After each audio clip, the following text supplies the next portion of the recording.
In the high-stakes ecosystem of Major League Baseball, front office strategy is usually this long, calculated game of patience, right? You build a farm system, you allocate millions in capital, and you project this multi-year window for success.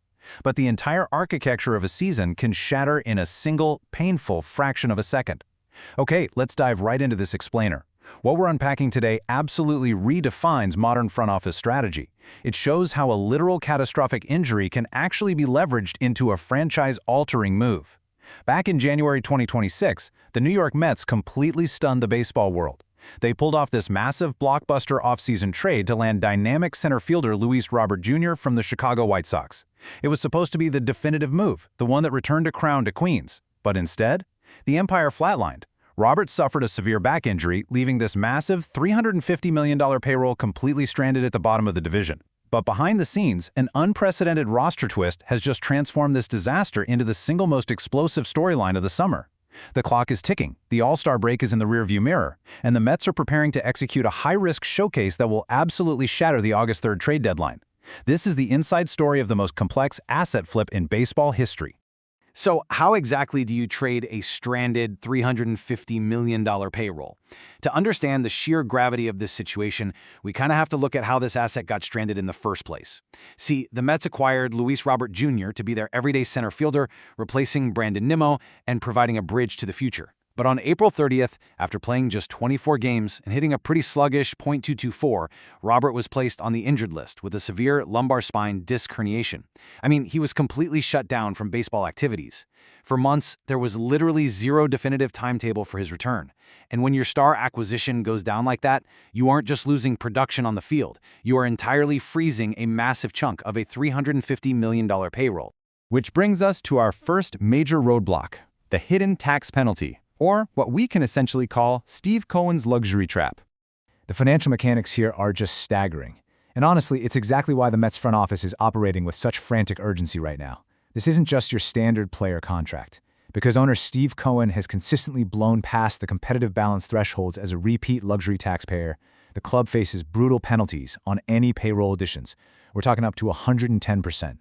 So when the Mets finalized the deal for Robert, they picked up his entire $20 million base salary for 2026. But here's the kicker. Because of those tax penalties, that $20 million doesn't just cost $20 million, and actually triggers an astronomical $42 million real cash commitment for this season alone. For a team that has fallen completely out of the immediate postseason race, carrying that kind of financial weight for an injured asset sitting in the trainer's room, it's just totally unsustainable. So President of Baseball Operations David Stearns is now staring down a massive financial dilemma, but also a really unique opportunity. Look at the ledger. On one side, you have Luis Robert Jr., this injured veteran carrying that massive multi-million-dollar penalty weight. On the other side, you have A.J. Ewing. He's a completely healthy rookie prodigy making a sub-$1 million salary. This wild contrast is the catalyst for everything the Mets are about to do next. Stearns absolutely has to find a way to shed the unsustainable burden of the veteran, mostly because the rookie has fundamentally changed the calculus of the Mets' entire future. And that calculus changed because of Part 2. The untouchable rookie prodigy, and A.J. Ewing's sudden emergence. See, while Robert was getting epidurals and just waiting for his back to heal, 19-year-old infielder/outfielder A.J. Ewing completely broke through the minor league system. Ewing was called up way ahead of schedule out of pure necessity, but he didn't just fill in, he emerged as an absolute untouchable superstar anchor in the Mets outfield. Just look at this continuous production.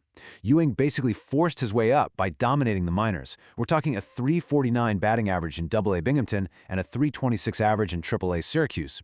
And he hasn't missed a single beat in the majors. He boasts a stellar .346 on-base percentage right now, which is actually the second best mark among active Mets. Plus, he's incredibly aggressive on the base paths with 8 stolen bases. He's showing so much promise that the Mets have logically just moved him right into the leadoff spot to set the table ahead of the heart of their lineup. He's providing incredibly cheap, reliable, elite production. The impact? It's undeniable. Just look at the team's record. The Mets have won 6 of the 7 games in which Ewing started in center field. His explosive success has basically rendered Luis Robert Jr. entirely redundant in Queens. The Mets just don't need Robert to be their franchise center fielder anymore. With Ewing locking down center, Carson Bench emerging in right field with immense slugging power, and generational talent Juan Soto out in left, The Mets actually have their outfield of the future set right now. This clears a direct path for the front office to treat their incredibly expensive offseason acquisition not as a long-term core piece, but as the ultimate summer trade chip. Which forces the Mets into Part 3, the 14-day showcase window, proving his health for prospect capital. Okay, here lies the core strategic problem for David Stearns. It's a tale as old as baseball itself. You simply cannot trade an injured asset for premium prospect capital. Contenders are absolutely not going to dismantle their farm systems for a player whose physical status remains unverified, especially when you're dealing with a really complex back injury. But Robert's agonizing rehab journey has finally reached the finish line. After hitting the IL in late April, he didn't even resume batting practice until June 23rd. He started a AAA rehab assignment at the end of June where he played 5 innings in center field. Then he shifted to AA Binghamton, where on July 7th, he finally proved his raw power by ripping a solo home run. He is officially demonstrating that he can swing the bat and track fly balls again. Now, the Mets just have to transition this minor league success into major league proof. They need a showcase, and they are currently designing a frantic ticking clock blueprint to get one before the August 3rd deadline. The blueprint is incredibly risky, honestly. They intend to thrust Robert directly back into the Major League lineup for a window of roughly 14 games right after the All-Star break. To make room for him without stifling their new rookie star, they plan to occasionally move A.J. Ewing over to second base. This is purely to give Robert a high-profile national television showcase. It is a really dangerous high-wire act of marketing. They have exactly 2 weeks to prove to the rest of the league that Robert is fully healthy. And look, they aren't just trying to prove he can casually stand on a field. They have to prove his underlying telemetry data is fully intact. Buyers are going to be looking directly at these StatCast baselines. Before his injury, Robert possessed top 20 bat speed in the majors, averaging 75.6 miles per hour. Teams need to see that elite rotational forces back. They need to see his sprint speed hit that 29.0 feet per second mark to prove his back can handle explosive running. And they need to see his defensive instincts yield that +7 outs above average. This showcase is grounded in measurable reality. A single physical setback or even a noticeable drop in these metrics during this 2-week window completely destroys his trade value forever. If he passes the physical test, we pivot to Part 4, designing the asset flip and targeting the desperate buyers. Right now, David Stearns is mapping out the architectural execution of this heist by identifying potential trade partners across the league. Because there are so few true sellers offering impact rental outfielders this summer, a fully healthy Luis Robert Jr. suddenly becomes the most intriguing piece on the board. Stearns is directly targeting the desperate buyers. The Philadelphia Phillies are perhaps the most motivated here.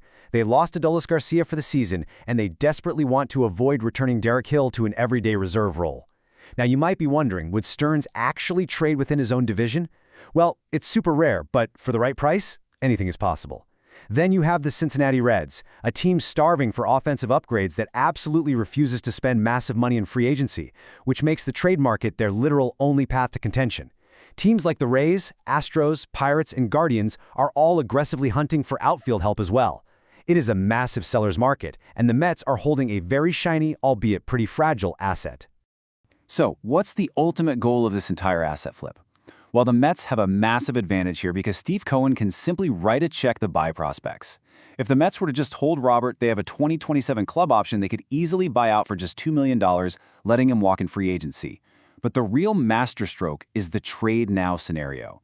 By absorbing the remainder of Robert's massive salary this year, the Mets can instantly create a bidding war among those cash-strapped suitors we just talked about. They can leverage Steve Cohen's wallet to flip a financial disaster into a top 10 prospect for their farm system. They are essentially buying premium minor league talent by paying off Robert's contract for another team. It's brilliant. Which brings us to the final, tension-filled reality of this explainer. The Mets have brilliantly positioned themselves to turn a worst-case injury scenario into a farm system-altering trade. But remember, it all hinges on the human body. Will this high-wire 14-day showcase secure a premium prospect for David Stearns? Or will a single physical setback completely collapse the entire $42 million blueprint? The clock is ticking loudly toward August 3rd, and the entire baseball world is about to watch Luis Robert Jr.'s every single swing, sprint, and dive. Keep your eyes on the Mets, you guys, because this trade deadline is going to be absolutely unforgettable.